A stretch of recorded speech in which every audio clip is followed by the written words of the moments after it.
Right, like some sort of StarCraft bonanza, I've got another game for you this evening. This is WaffleMaster in the top right of Lost and Found playing Terran versus Xeminus in the bottom left playing Zerg. Last time Xeminus did not play Zerg. I think Xeminus played Terran, maybe, not sure. Anyway, let's see what happens here. Both WaffleMaster and Xeminus were victorious in their last games as far as I can remember. So let's see how this goes. Ooh, look, Xeminus has been like watching tutorials or something. He has at 15 of 14 supply. The way you do that is Zerg, because you can turn your workers into buildings.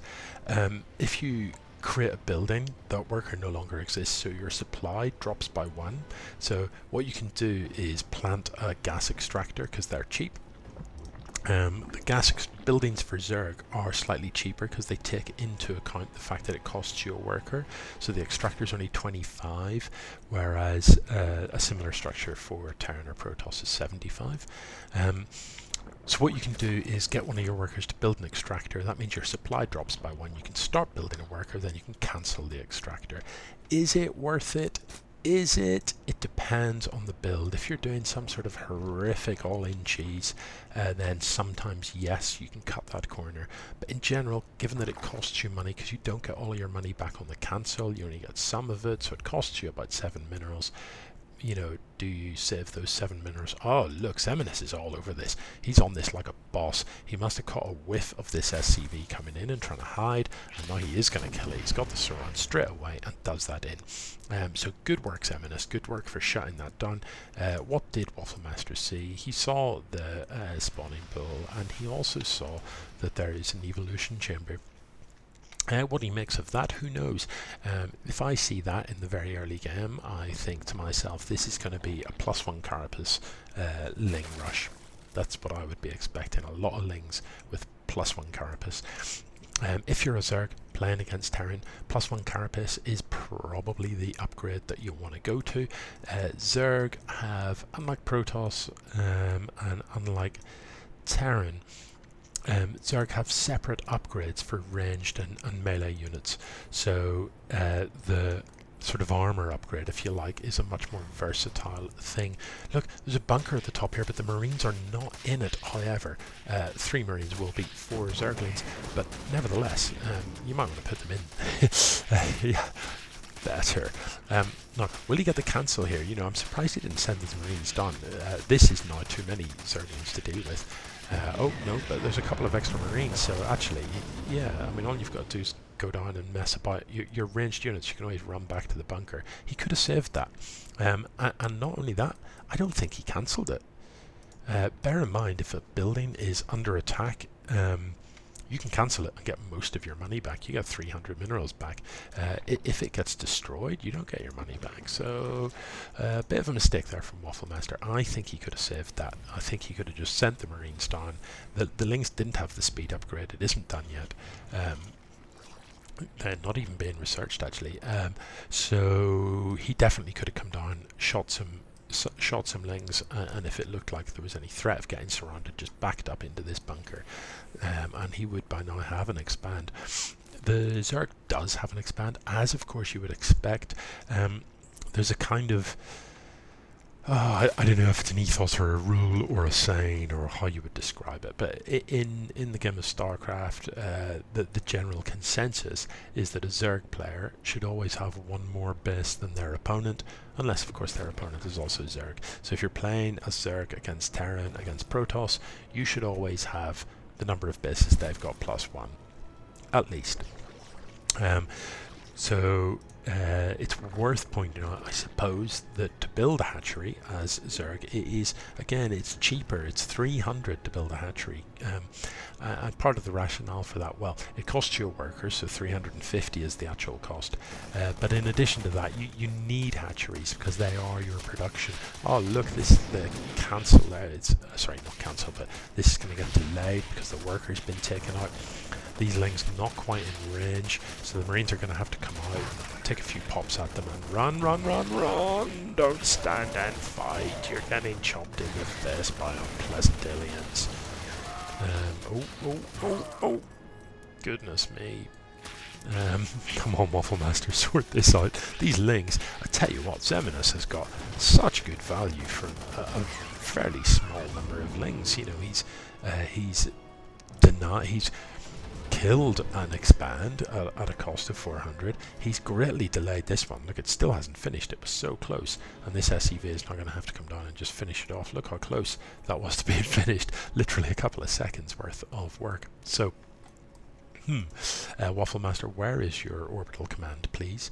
And why on earth would you ever stop building SCVs? I don't know. These are questions that only WaffleMaster himself can answer.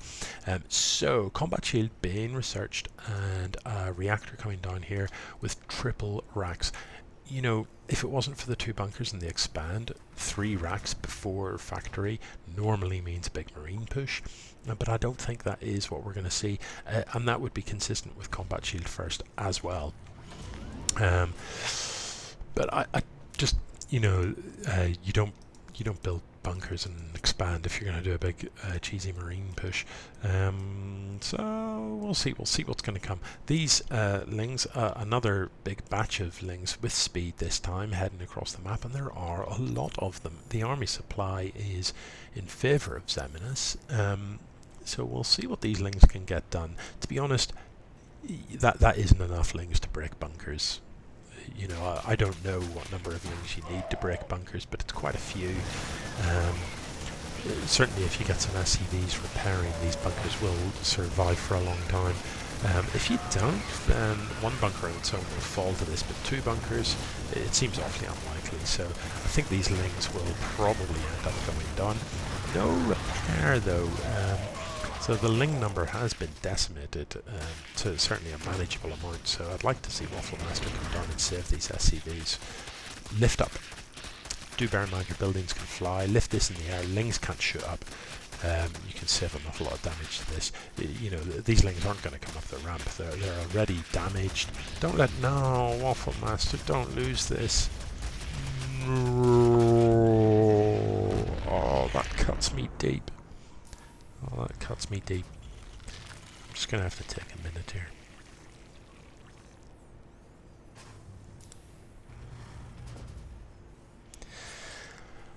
Right.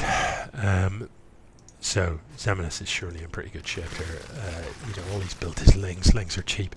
And already he's killed 2 command centers. He's delayed whatever is happening for WaffleMaster here enormously. WaffleMaster, 2 things. 1, get SCVs repairing your bunkers so that they don't die. 2, if your stuff flies, lift it up into the air. Now these lings are definitely just going to take a pasting here. Just stand and fight, WaffleMaster. Don't let them in. No, WaffleMaster. Why would you do such a thing? Why didn't you just stand here within range of your bunker? Oh yes. Whoa! I have to rewind that. I didn't even see that. I'm terrible at watching the minimap and knowing what's going on in this game. Literally terrible. Right, hang on. Show me. Look, he's got a drop lord here loaded up with Benlings, and these Benlings are going to drop out of this. And I love that. Benren is one of my very favourite things. I have no idea why you would choose to drop them there, though, Xeminus. What you needed to do was fly that Overlord around the back and drop them here. And all of these SCVs, literally all would die. They'd all be dead. That's what you wanted to do. But still, kudos. That was Benren of a sort. And Benlings dropping out of Overlords is a wonderful thing. Xeminus is at present looking pretty strong. His macro is a bit shaky. I mean, yeah, you've got a 3rd base, but it should be here. And you haven't saturated this yet. And look, you do have idle larva, so you know, no excuse really. Get on the case with that macro, because that's what Zerg's about. It's about just, you know, burying the map. It's about just endless, relentless production. But you know, I've got to hand it to him. He's done a really good job of keeping pressure on his opponent. If you're WaffleMaster right now, you've got to feel fairly put upon. You've got to feel a bit kind of, oh, this is frustrating. I wanted to expand, and I wanted to do this, and I want to do this, and here I am hiding behind a wall at the top of my own ramp. It's the 10-minute mark almost, and I haven't even managed to move out into my natural. I'd be livid, man. Livid. But he's not done himself any favours either. You know, this factory is lit. And where's the starport? Where are the drops? You need to focus on the bin lane. Shoot the bin lane, shoot the bin lane. You need to focus the bin lane. Oh, they need to look at them wrong. Okay, so lift these. You don't want that stuff coming up your back. Yeah, this is... I don't know, man. Finally a double expo here for the Zerg player. The creep spread I'm liking, it's getting there. I mean, we are at 10 minutes, you know, but this is the EMS Beginners League, so I like that there is creep spread. This is great stuff. Some upgrades here, absolutely critical. Hydra speed is it's a good upgrade, and Hydra range is also good, but speed is probably the one you'd go for first. The Lurker Den is here, and Lurker Dens are a wonderful thing. The Lurker Den allows you to turn the Hydras into units that can burrow and do kind of just ridiculous amounts of damage. So Lurkers can be really nasty. Let's have a quick look at the army supply. It's not that uneven. Let's have a look at the income. That is uneven. You know, but you're a Terran WaffleMaster. Oh, look, Nidus. Nidus worms are great for the uninitiated. Nidus worm allows you to load units in at this end and then unload them at the other end. Why you wouldn't have put it here though, or here where your opponent, you know, can't quite see it, so that you could just unload lings directly into your opponent's base, not so sure. WaffleMaster, you need to secure this location. You need to get your siege tank done here. You need to get a bunker here. You need to get an expand, or you're simply going to die. You need medevacs is what you need more than anything else, because as a Terran, you know, how does a Terran beat Zerg? There's some great programs that I could recommend to you guys to watch. And one of them was it TY, maybe was it TY against Raynor, and just, you know, literally he never stopped doing medevac drops. Just medevacs, full units were constantly dropping on the Terran, on the Zerg player, literally constantly. They never stopped. Right, here we go. These lurkers burrow, and you see these spines shoot out in straight lines. They're burrowed so they can't be seen. They do splash damage. They're absolutely savage things. Whoa, dude. Yeah. This siege tank's got to be doing alright. 23 kills. Yeah. Yes, don't try and expand there. But, you know, seriously, WaffleMaster, look, you're going to run out of minerals soon. What are you going to do then? You need to sort this out. You need to have medevacs full of units flying into your opponent's base. If you know that they're keeping up the pressure on you, well, then you also know they probably don't have an awful lot of defense at home. You know, and two medevacs full of marines into the back here could take out the spawning pool, could take out the Benling nest, could take out any type of tech that you like. There's a couple of, look at these guys, they don't even know what they're doing. Look, I'll tell you what they're doing. These mutalisks have tried to get into the Nidus network. You can't put flying units into a tunnel. They don't like it. They like to fly free. Don't go down here, WaffleMaster. This is suicide.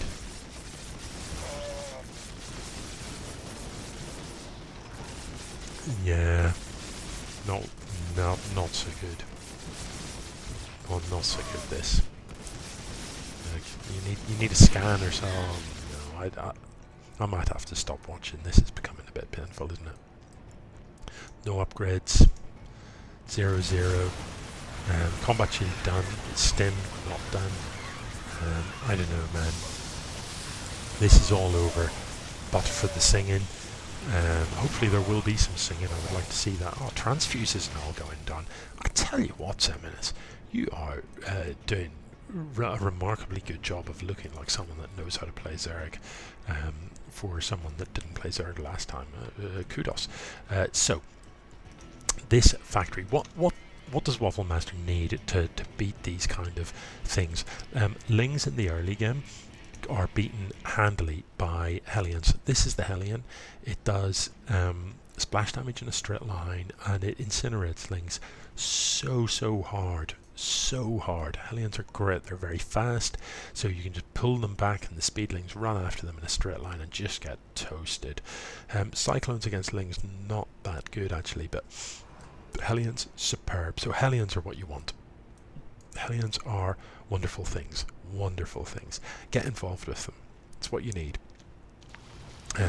Now that we're at this stage of the game, you need stuff that shoots up, and Marines are good. Marines fare pretty well against Mutas, but there does come a point where there's critical mass of Mutas, and the Mutalisks actually, because of that splash damage that they do, will take on the Marines. These Cyclones can work, but they need to use this lock-on ability. It's that they can't shoot air without the lock-on ability, so you need to press C and lock on. If they do, once they're locked onto a target, they do a reasonable amount of damage over time. So there you go, 160 damage over 14 seconds. And they can, the range is absolutely phenomenal, so if you can still see the unit, they're still shooting it, which is good. So a couple of lock-ons wouldn't go astray, but Cyclones are not good against air, essentially. It's not a wonderful thing. Here come the Lings, and this is the GG moment. There's absolutely no way that WaffleMaster can hold this, and even if he does, with 4 grand in the bank, the next wave of stuff coming he can't match because he's got no income. So GG, was it a good game? I don't know.